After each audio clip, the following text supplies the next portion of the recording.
we go again. How to find a non-pay-to-win game. Let's find out what is pay-to-win. First, I'm gonna try to clarify this term.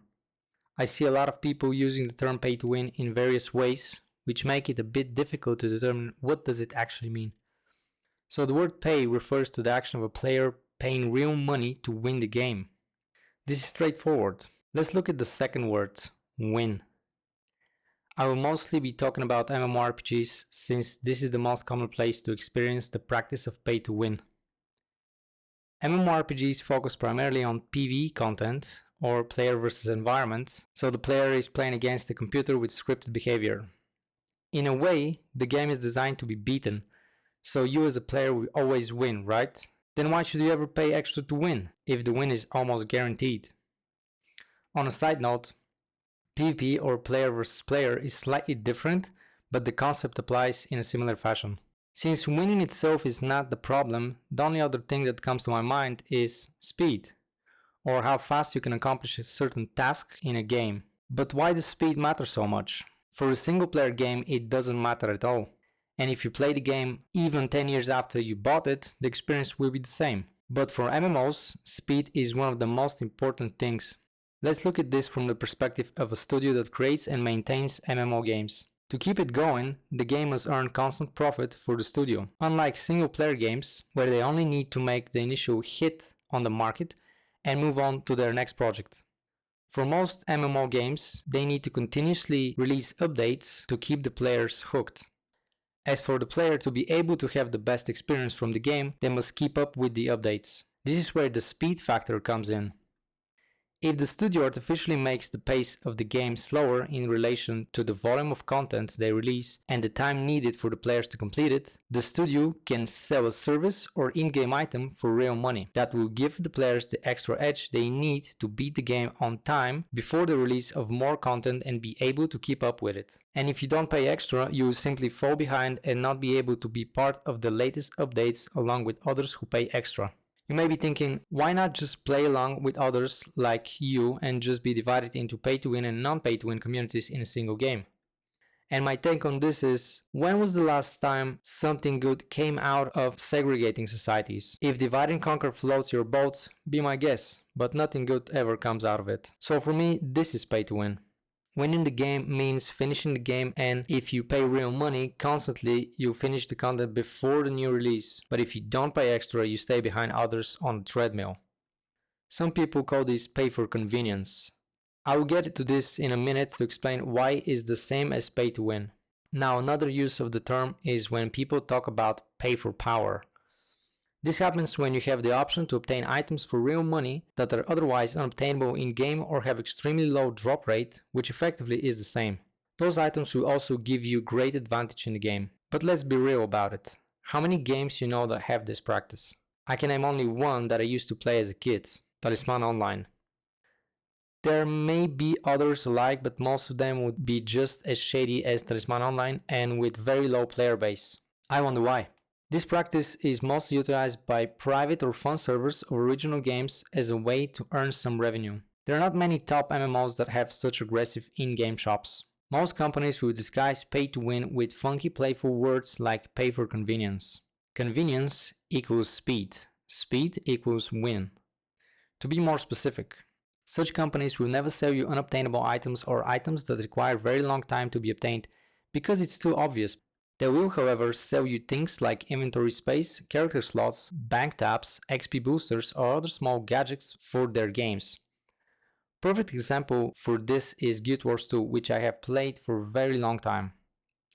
Most of the things I talk about are basically saving you a lot of time going back and forth dealing with mechanics and overall structure of the game. And it is absolute win to be able to play the game without having to constantly visit NPCs and resupply consumables.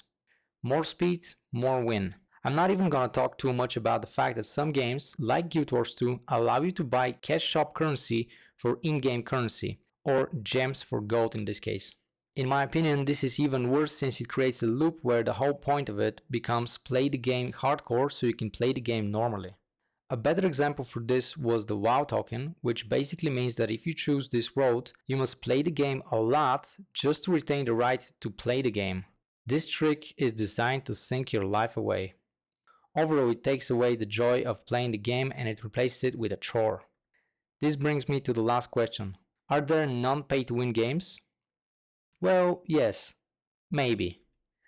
I would say that the only chance you have to play a non-pay-to-win game is to actively pay subscription like WoW or Final Fantasy XIV, since those companies, even if they wanted to, have no excuse to have the mindset of create problem to sell solution. Also, they make profit anyway, so no need for stupid cash shop, even though they still have them, but the only things they should sell are vanity items for people who are not aware of the million better ways to spend their money or have some sort of social shortage in their lives, but I'm not judging, okay?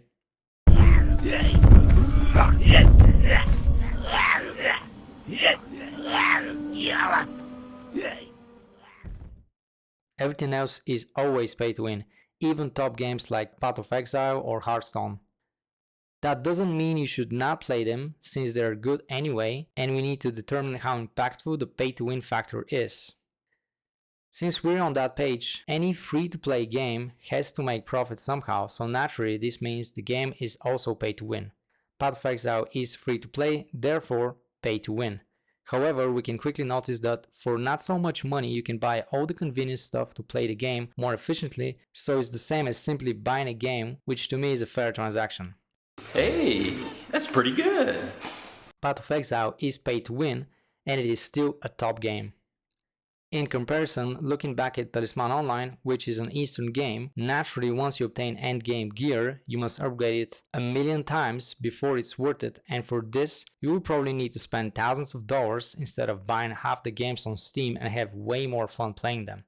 Alternatively, if you're a turtle and live up to 300 years, you can choose to waste 100 of them grinding and brag about to the 10 people who still play the game, although I'm not sure about the impact on your mental health after that. So this transaction is not worth it. My disappointment is immeasurable, and my day is ruined. Now when it comes to Hearthstone and collectible card games in general, they will always be pay to win by design because there are not many ways to monetize them. I mean, it's a card game, there isn't much to it, and some MMOs have card games as mini games inside of them. In this case of Hearthstone, that is not much of a problem since you don't need to collect every single card to enjoy the game. This is only for min-maxers. Personally, I've spent little to no money on the game, and from the provided reward system in the game I've obtained most of the cards I want to play with. I do wonder what's the situation with other card games. My final thoughts about this subject is that these games evolve over time and they may be good today but bad tomorrow.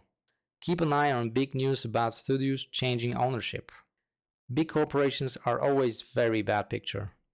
Gameforge was kind of a scary thing back in the days, so I don't even know if it still exists, but there are others who are way bigger and worse. Valve is an exception, but they don't deal with soul-devouring MMOs anyway.